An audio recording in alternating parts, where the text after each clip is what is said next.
আজকে আপনাদেরকে বলবো আপনারা কিভাবে জিমেলের পাসওয়ার্ড ভুলে গেলে জিমেলের পাসওয়ার্ড জিমেল লগইন থাকলে পাসওয়ার্ড চেঞ্জ করবেন কিভাবে। ফার্স্টে জিমেল অ্যাপ্লিকেশনের মধ্যে চলে আসবেন।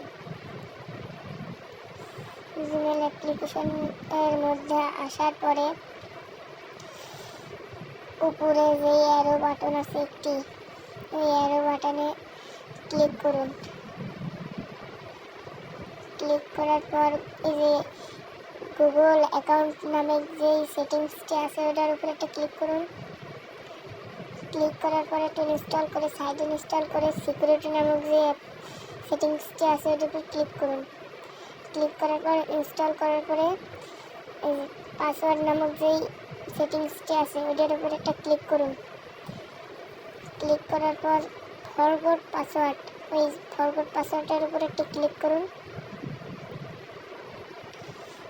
আপনি ফরগট পাসওয়ার্ড তারপরে কন্টিনিউ যে অপশনটি আছে কন্টিনিউ অপশনটিতে একটি ক্লিক করুন।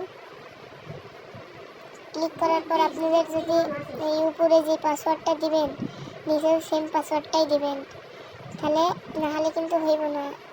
উপরে যে পাসওয়ার্ডটা দিবেন নিচেও সেই পাসওয়ার্ডটা দিবেন, দিয়ে এই যে চেঞ্জ পাসওয়ার্ড ওটার উপরে একটি ক্লিক করবেন। তারপরে your password has been changed, তারপরে গেট স্টার্টেড ক্লিক করুন। আপনার পাসওয়ার্ড চেঞ্জ হয়ে গেছে। অ্যারো বাটনে ক্লিক করে বেরিয়ে আসুন এখান থেকে। অ্যারো বাটনে একটি ক্লিক করুন। ক্লিক করার পর যে ক্রস বাটন একটা আছে ক্রস বাটনটায় ক্লিক করে বেরিয়ে আসুন। আপনার পাসওয়ার্ড চেঞ্জ হয়ে গেছে।